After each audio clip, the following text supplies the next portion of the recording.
ইনকিলাব মঞ্চের মুখপাত্র শরীফ ওসমান হাদিকে গুলির ঘটনায় জড়িতদের গ্রেপ্তারের দাবিতে রাজধানীর কেন্দ্রীয় শহীদ মিনারে চলছে সর্বদলীয় প্রতিরোধ সমাবেশ। সেখানে আছেন সহকর্মী শাহ আলী জয়। বিস্তারিত জানতে সরাসরি চলে যাচ্ছে তার কাছে। জয়, শহীদ মিনারের প্রতিরোধ সমাবেশ থেকে কি বার্তা দেওয়া হচ্ছে?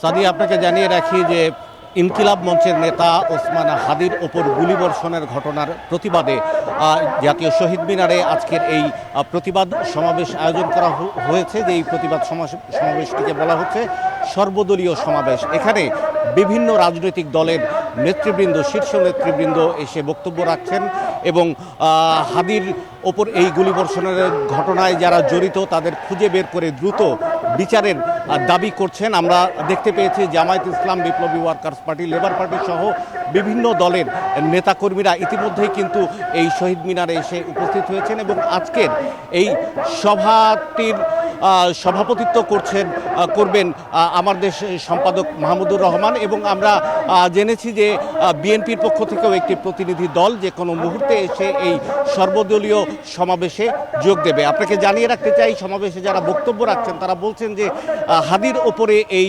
হামলার ঘটনাটিকে কোনো বিচ্ছিন্ন ঘটনা হিসেবে দেখা যাবে না। এই ঘটনা যারা ঘটিয়েছে তাদেরকে বিচারের আওতায় আনতে হবে এবং এই ঘটনায় যারা মদদ দিয়েছে তাদেরকেও খুঁজে বের করে বিচারের আওতায় আনার আহ্বান। জয়, ধন্যবাদ আপনাকে।